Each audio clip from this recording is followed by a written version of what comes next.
Hello बच्चों, हमारे पास दिया हुआ है प्रोटीन में प्रत्येक पॉलीपेप्टाइड में पाए जाने वाले अमीनो अम्ल एक दूसरे के विशिष्ट क्रम में जुड़े जाते हैं। अमीनो अम्ल का यह क्रम कहा जाता है प्रोटीन का प्राथमिक संरचना, प्रोटीन का द्वितीयक संरचना, प्रोटीन का तृतीयक संरचना, प्रोटीन का चतुष्कीय संरचना। चलिए समझते हैं इस प्रश्न को।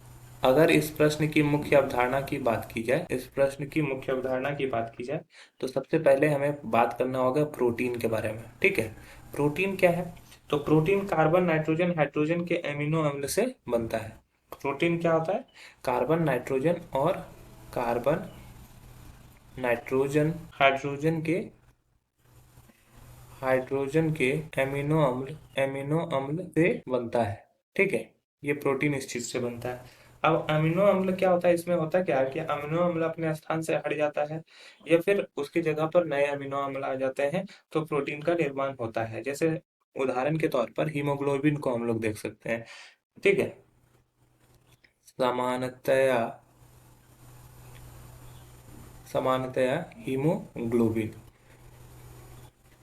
ठीक है, ये उदाहरण के तौर पर हम लोग देख सकते हैं।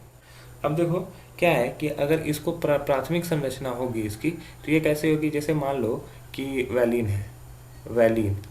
ठीक है, उसके बाद हम लोग जो जोड़ दिए ल्यूसीन को, ल्यूसीन। फिर हम लोग जोड़ दिए प्रोलीन को।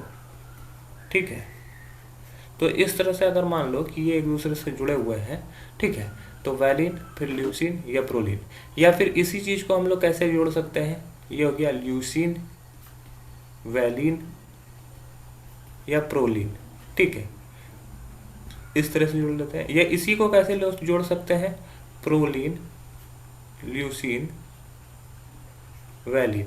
ठीक है, तो ये देखेंगे कि वैलिन, ल्यूसीन, प्रोलीन ये एक विशिष्ट संरचना है। ठीक है, जिसमें किसी को भी आगे रख सकते हैं, किसी को भी पीछे रख सकते हैं। ठीक है, लेकिन ये एक संरचना है। वैलिन का पूरा एक आएगा, फिर ल्यूसीन आएगा, फिर प्रोलीन आएगा, तो ये एक विशिष्ट प्रकार का संरचना है। तो यहाँ पे प्रश्न में यही बोला गया है कि प्रत्येक पॉलीपेप्टाइड में पाए जाने वाले अमीनो अम्ल एक दूसरे के विशिष्ट क्रम में जुड़े जाते हैं, तो उसको प्रोटीन का प्राथमिक संरचना बोला जाता है। अन्य ऑप्शन गलत हो जाएंगे। आशा है यह प्रश्न आपको समझ में आया होगा। धन्यवाद।